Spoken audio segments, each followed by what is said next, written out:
The physical manifestation of their hive mind, Lisa explained as she set up the disruptor array. Once we activate this, their entire consciousness will be neutralized. Susan looked at the brain-like structure. Will it kill them? John shook his head. No. They'll become individuals instead of a hive. Each Vex will have to think for itself for the first time. For 24 hours, the Meridian ships hung silent in Earth's orbit. No communications came from them. No movement was detected. The world held its breath, wondering if the aliens were planning their attack. On Harmony Station, Miller's team waited anxiously. Olivia paced the length of the control room, stopping occasionally to look at the screens showing the motionless Meridian vessels. "Did we kill them?" she asked quietly. Andy shook his head. The virus wasn't designed to hurt them. It just showed them everything, all at once. "That might be worse," Peter said. "Imagine experiencing the entire emotional history of humanity in one day." Susan watched the main screen, her face tense. "We're getting some movement. One of the ships is powering up." Everyone froze. This was the moment they had been dreading. If the Meridians decided to attack, there was little Earth could do to defend itself. The largest Meridian ship moved slowly toward Harmony Station. As it approached, a message came through the communication system. "This is Ambassador Crintal. I request an immediate meeting with Captain Miller and his team." Only them. Miller looked at his team. "This is it. Whatever happens next, I want you all to know that what you did was incredible. You showed courage and creativity that makes me proud to be human." They gathered in the meeting room, waiting. When the door opened, Crintal entered alone. He looked different somehow. His movements less perfect, more hesitant. His eyes, usually empty of emotion, now seemed troubled. "Are you here to tell us your decision?" Miller asked. Crintal was quiet for a moment.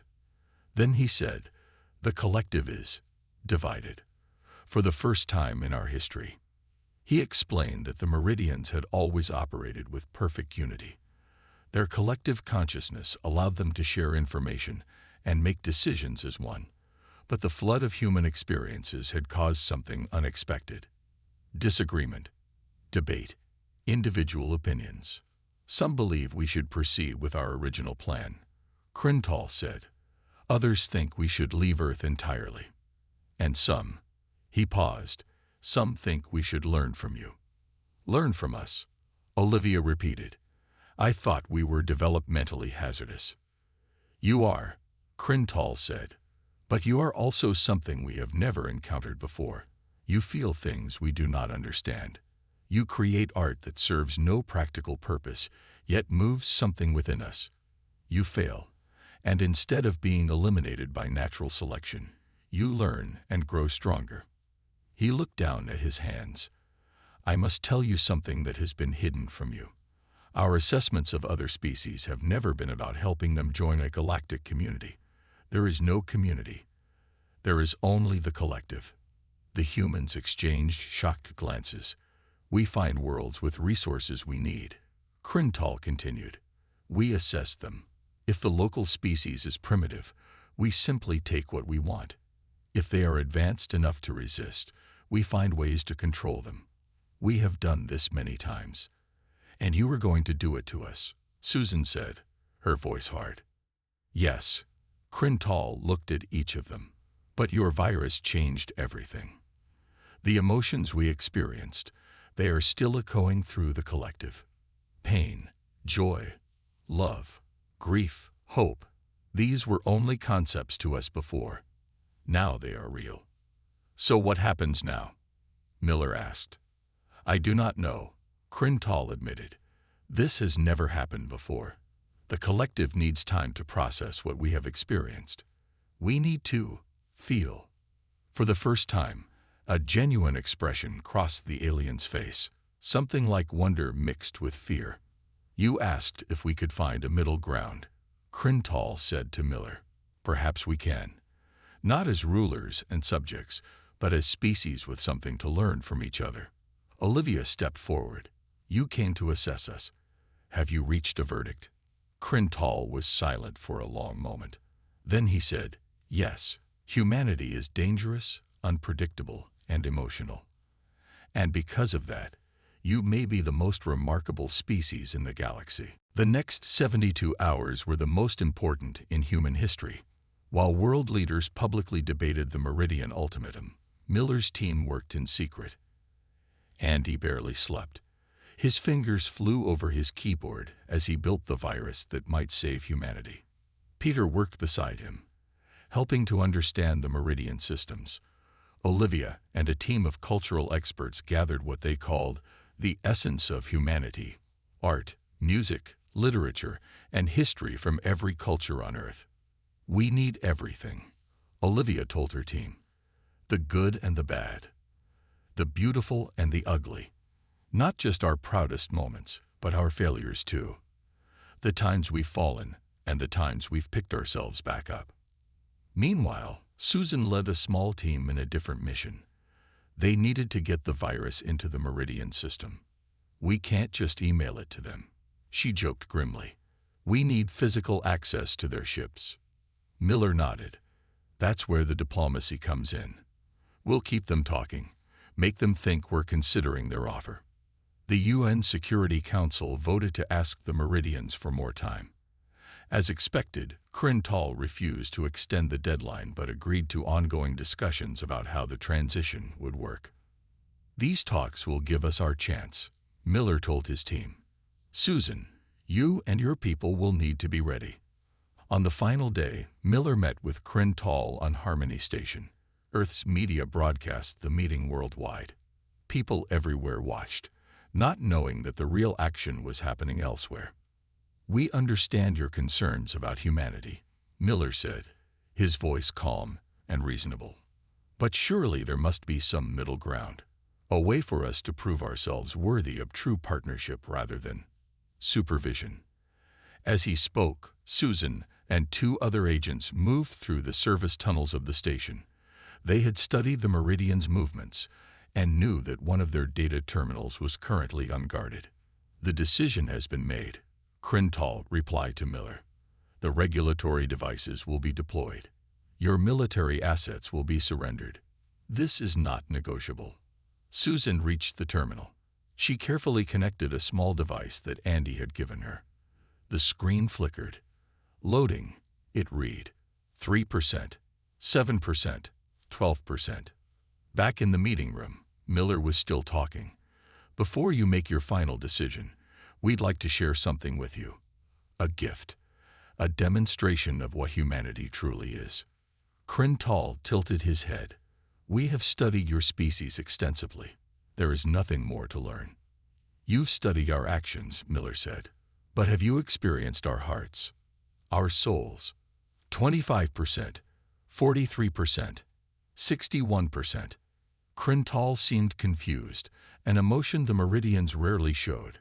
"Your metaphysical concepts are irrelevant to our assessment." "Then why do you create art?" Miller asked. "We've seen the designs on your ships, the patterns in your language. There's beauty there, purpose beyond function." For a moment, Crintal was silent. Then he said, "Beauty has objective parameters. It is not the same as your emotional responses. 89%, 94%, 100%. Upload complete." Susan's voice came through Miller's earpiece. "It's done." Miller looked directly at Crintal. "You believe you know us, but you've only seen what you were looking for. You came expecting violence and aggression. So that's what you found. You missed everything else." Suddenly, Crintal stiffened. His eyes widened. All around the station, other Meridians had the same reaction. Their collective consciousness network was receiving Andy's virus, and with it, the full, unfiltered history of humanity. They experienced the horror of war, but also the joy of peace, the pain of loss, and the comfort of love. They felt the wonder of a child seeing snow for the first time, the grief of a mother burying her son, the triumph of an athlete breaking a record, the curiosity of a scientist making a discovery. They heard Mozart and Beyoncé, read Shakespeare and Angelou, saw the Sistine Chapel and street art from Brooklyn. They witnessed acts of terrible cruelty and incredible kindness. In the meeting room, Crintal sank into his chair, overwhelmed by the flood of human experience pouring into his mind. "What have you done?" he whispered. Miller leaned forward. "We've shown you who we really are. All of us. The complete truth." 2 weeks after their arrival, the Meridians called for a special meeting with Earth's leaders. Representatives from every major nation gathered in the main hall of Harmony Station. The air felt heavy with tension. Ambassador Crintal stood before them, tall and imposing. Behind him, 5 other Meridians formed a perfect line, their faces blank. "We have completed our assessment of humanity," Crintal announced. His voice echoed in the silent room. "It is our determination that your species is developmentally hazardous." Murmurs spread through the human delegation. Captain Miller stepped forward. "What exactly does that mean, Ambassador?" "It means that humanity, in its current state, poses a risk to itself and would pose a risk to the wider galactic community." Crintal's dark eyes swept across the room. "Your history is filled with violence. You fight wars over resources, religion, and politics. You damage your own planet. You develop weapons capable of mass destruction. We've made mistakes," Miller admitted. "But we learn from them. We grow. Perhaps. But the Meridian Collective cannot wait centuries for you to evolve beyond your aggressive tendencies." Crintal raised his hand, and a holographic image appeared above him. It showed Earth, surrounded by small satellites. "We propose a solution." He explained that the Meridians would place regulatory technology in Earth's atmosphere. These devices would emit signals that would calm aggressive tendencies in humans. Additionally, all military assets would be surrendered to Meridian control. "This is not a conquest," Crintal insisted. "This is guidance. Protection. We will help you overcome your violent nature." The President of the United States stood up. "And if we refuse this help?" Crintal's expression didn't change. "Then corrective measures will be necessary, for the good of all." "How much time do we have to consider your proposal?" Miller asked. 72 hours, Crintal replied. "We will return for your answer then." After the Meridians left, chaos erupted in the meeting hall. Some leaders argued for immediate military action. Others suggested surrender might be the only way to save lives. A few proposed trying to negotiate better terms. In a private room nearby, Miller met with his core team. "They want to control our minds," Susan said, her voice tight with anger. "Those regulatory devices aren't about calming aggression. They're about making us obedient." "We can't fight them," Peter pointed out.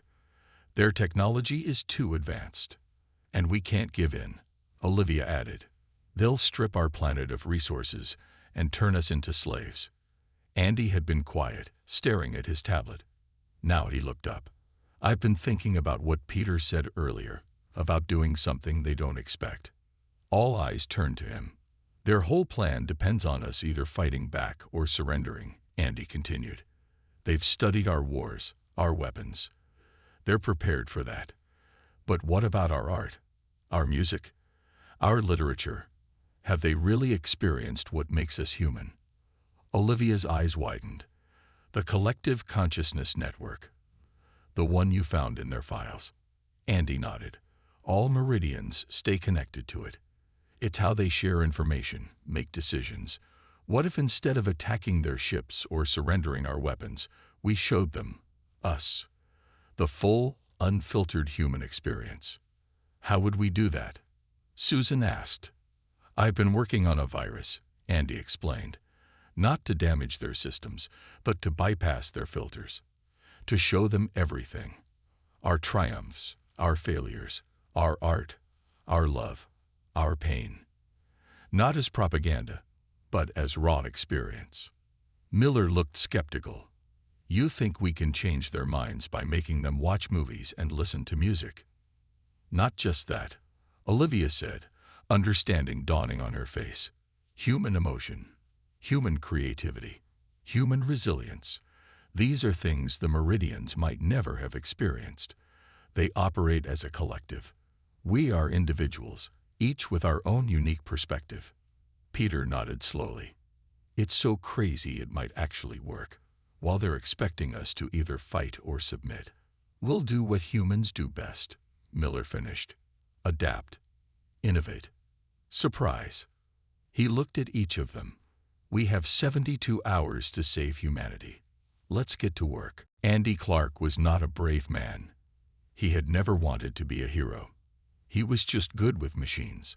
That's why he was on Harmony Station, making sure the power stayed on and the air stayed clean. But now, as Major Susan Daniels questioned him about what he had found, Andy wished he were anywhere else. I swear, I wasn't snooping, he explained, his hands shaking slightly. I was tracing a power drain in Section 4, and when I connected my tablet to the system, these files just appeared. They were in a secure room with Captain Miller, Dr. Walsh, and Lieutenant Hayes all staring at him. Show us exactly what you found, Miller ordered. Andy pulled up the files again. Maps of Earth with locations marked in red. Documents written in both the Meridian language and rough English translations. Plans for massive mining operations. Lists of resources. Gold, uranium, rare earth metals. And then there's this, Andy said, opening the last file. It showed plans for human habitation zones. Small areas where people would be allowed to live while the Meridians took over the rest of the planet. They don't see us as equals, Olivia said quietly. We're just in their way. Miller's face was grim. What about their ships? Did you find anything about their weapons, their defenses? Andy shook his head. No, just these resource plans and wait. He scrolled back through the files. There's something here about their communication systems. He showed them a diagram. They use some kind of linked consciousness. All Meridians stay connected to each other through these devices. Peter Hayes studied the diagram carefully. That could be important. What do we do now? Susan asked, looking at Miller. We need more information, he replied. And we need to warn Earth's leaders, quietly. If the Meridians realize we know their true plans, they might move faster. For the next week, the human team played a dangerous game. They continued to cooperate with the Meridian assessment while secretly gathering information. Peter and Andy worked together to learn more about the alien technology. Susan used her intelligence skills to monitor the Meridians' movements. Olivia kept working with Crintal, pretending she knew nothing of their real intentions. One evening, Olivia sat with Crintal in the station's observation room, watching Earth spin below them. Your world is quite beautiful, Crintal said. So much water, so many resources. We think so too, Olivia replied carefully, though we haven't always taken good care of it. That is why species like yours need guidance, Crintal said. You are young, impulsive. You fight wars. You pollute your environment. The Meridian Collective could help you overcome these primitive behaviors. By taking control of our planet. The words slipped out before Olivia could stop them. Crintal turned to her, his dark eyes unreadable. Is that what you think we intend to do? Olivia's heart pounded, but she kept her face calm. I'm just trying to understand what kind of help you're offering. The kind that ensures the survival of your species, Dr. Walsh, even if that means protecting you from yourselves. Meanwhile, in a different part of the station, Andy made a breakthrough. He had been studying the Meridian communication systems and found a weakness.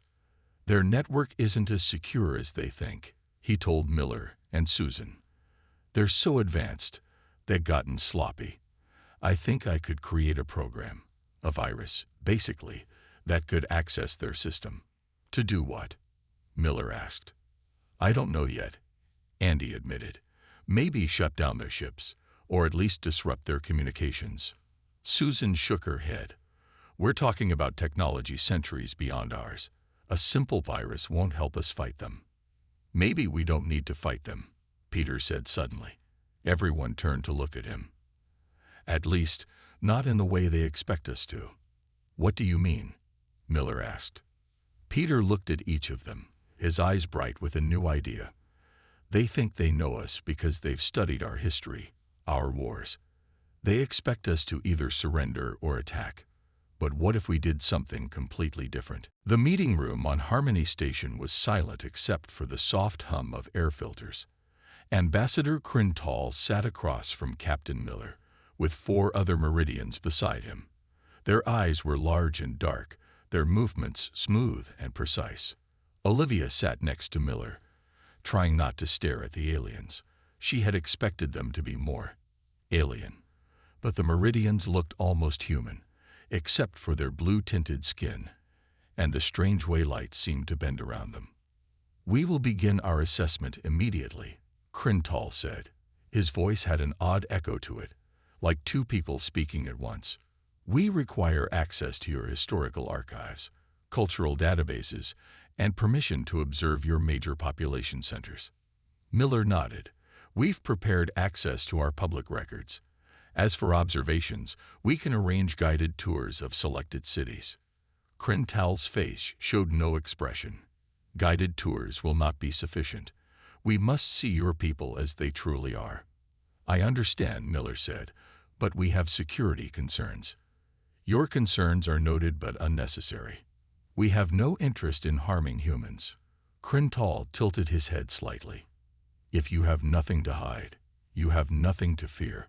Olivia noticed how the aliens kept looking at the tablets in front of Miller, which contained information about Earth's military forces. They seemed especially interested in those details. After the meeting, Miller gathered his team in a private room that was swept daily for listening devices. "They're very interested in our defenses," he said quietly. Major Susan Daniels, the intelligence officer assigned to the team, nodded. "I noticed that too. And did you see how they reacted when you mentioned our nuclear power plants? They were too interested." "We need to watch them carefully," Miller said. "Dr. Walsh, what do you think?" Olivia considered her words carefully. "Their technology is incredible. The devices they're using to translate our language alone are at least a century beyond what we can do. But something feels off." "Off how?" Susan asked. "I'm not sure yet. It's just a feeling." Over the next few days, the assessment continued. The Meridians visited cities around the world, collected samples of Earth's plants and animals, and reviewed human history and culture. They seemed especially interested in wars and conflicts. Olivia worked with them daily, explaining human customs and helping them understand Earth's diverse cultures. One evening, she was showing Crintal and his science officer through the station's laboratory when her scanner picked up something strange. "Excuse me," she said, checking her device. "Are you scanning our equipment?" Crintal's face remained blank. "We are merely observing. My scanner is detecting active probes. That goes beyond observation." "A misunderstanding," Crintal said smoothly. "Our presence sometimes affects your primitive technology. Nothing to be concerned about." Olivia didn't believe him, but she nodded and continued the tour.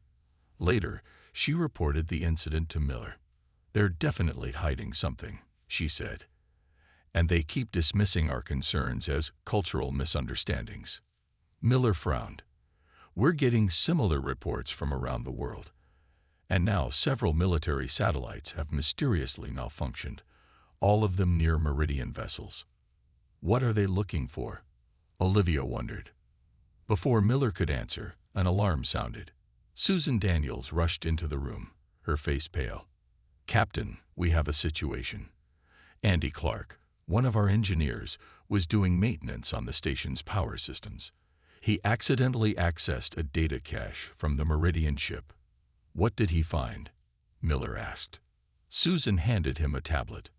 "Plans, detailed ones, for resource extraction sites all over Earth, and something they're calling population management." Olivia looked over Miller's shoulder at the tablet. The plans showed Meridian facilities built on top of Earth's richest mineral deposits, and the population management documents described moving humans to designated zones. "They're not here to help us join their community," Miller said quietly. "They're here to take over." "What do we do?" Olivia asked. Miller's face hardened. "We prepare, and we don't let them know that we know." The next 2 months passed in a blur of activity. The United Nations created a new division called First Contact, with Captain Miller at its head. World leaders agreed to show a united, peaceful front to the Meridians, though behind closed doors, military forces around the globe prepared for the worst. Olivia worked with Lieutenant Peter Hayes, a military engineer with kind eyes and a serious face. Together, they studied the alien language patterns, developing ways to communicate with the visitors. "If we can understand them better, maybe we can change their minds about us," Olivia said one night, as they worked late in the lab. Peter nodded. "That's the hope. But we also need to be ready if talking fails." Olivia knew about Protocol Safeguard, the secret defense plan. It wasn't much of a plan, really. Earth's weapons would be useless against beings who could cross the stars. But humans weren't going down without a fight. On the 65th day after the message, Olivia stood on the observation deck of Harmony Station. The orbital platform had been quickly converted from a scientific outpost to a neutral meeting ground. Through the large window, Earth looked peaceful, a blue marble against the black of space. "Beautiful, isn't it?" Captain Miller joined her at the window. Hard to believe all the chaos happening down there. He wasn't wrong. Despite government efforts to keep people calm, fear had taken hold in many places. Some towns had emptied as people fled to the countryside. Others had seen fighting over supplies. The stock market had crashed. Religious groups proclaimed the end times. "Will we be ready?" Olivia asked. Miller's face remained steady. "We'll have to be." NASA and the Global Space Initiative had worked around the clock to prepare Harmony. The station now had special rooms for the meetings, translation equipment based on Olivia's research, and quarters for both human and alien representatives. Less visible were the defensive systems quietly installed throughout the station, small cameras in every corner. Emergency protocols, escape pods, and something called a black box, a last resort that Olivia wasn't cleared to know about. On the morning, the Meridians were set to arrive. Olivia checked the communication systems one last time. Peter worked beside her, making final adjustments to the translation devices. "Nervous?" he asked without looking up from his work. "Terrified," Olivia admitted. "You?" A small smile crossed his face. "Let's just say I'm glad I called my mom yesterday." The station's alert system chimed. Everyone froze. Captain Miller's voice came through the speakers. "All personnel, we have detected 3 objects entering lunar orbit. They match the projected pattern for the Meridian vessels. First contact in approximately 2 hours. All teams to your stations." Olivia and Peter joined the others in the main control room. On the large screens, they could see the approaching ships. They were like nothing Olivia had imagined. Sleek, silver vessels that seemed to bend light around them, moving with impossible grace. "They're beautiful," someone whispered. "And at least a century ahead of our technology," added another voice. Miller stood at the center of the room, his uniform crisp, his back straight. "Remember your training. Remember what's at stake. We represent all of humanity today."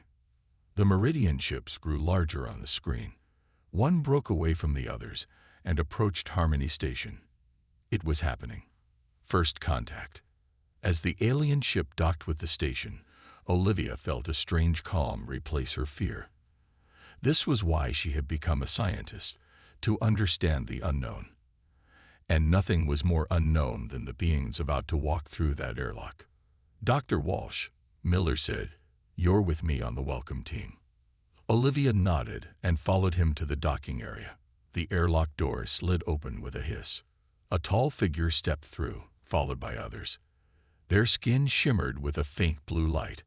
They had 2 arms, 2 legs, 1 head. Surprisingly human-like, yet unmistakably alien. The tallest one stepped forward. "I am Ambassador Kryn Tall of the Meridian Collective. We have come to assess your species." Captain Miller stepped forward, his voice steady. and we are ready to be assessed. The message came on a Tuesday.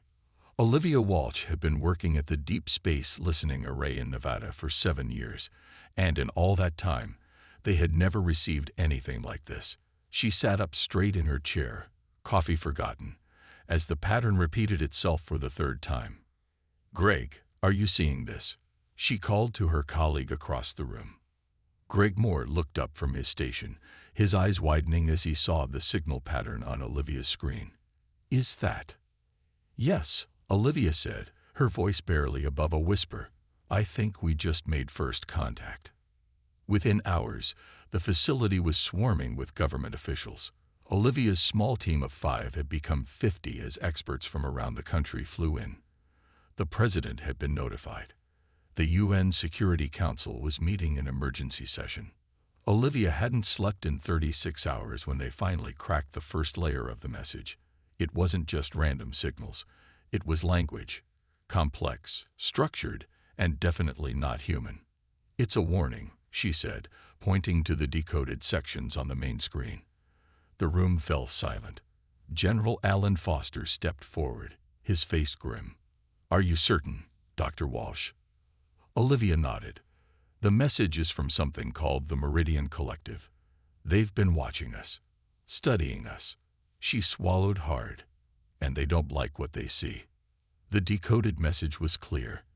The Meridians believed humans were too aggressive, too unpredictable to join what they called the Galactic community. They were sending an assessment team to Earth to determine if humanity should be contained or helped to evolve past what they called violent tendencies. "They're coming here to judge us," Greg said, his voice flat with disbelief. "When?" General Foster asked. Olivia checked the calculations. Based on the signal origin and the message content, 3 months. News of the alien message spread across the world like wildfire. Some people panicked, emptying store shelves and heading for remote areas. Others celebrated in the streets, believing the aliens would bring advanced technology and solutions to Earth's problems. Religious leaders offered conflicting interpretations. Stock markets plunged, then rallied, then plunged again. In her small apartment near the facility, Olivia watched the chaos unfold on her television. She hadn't been home in days, but now the military had ordered her to rest before returning to lead the communication team. Her phone rang. It was her sister, Kate. "Liv, are you okay? Mom's freaking out. She wants you to come to Ohio until this blows over." Olivia sighed. "I can't, Kate. They need me here. We have to prepare." "Prepare for what? If these aliens are as advanced as you say, what can we possibly do?" Olivia had no answer. She ended the call and stood by her window, looking up at the night sky. Somewhere out there, the Meridians were coming, bringing judgment. The next morning, Olivia returned to the facility to find a new face in the briefing room. A tall man in a Navy uniform stood next to General Foster. "Dr. Walsh, this is Captain Jack Miller," Foster said. "The UN has appointed him as humanity's representative for first contact." Miller extended his hand.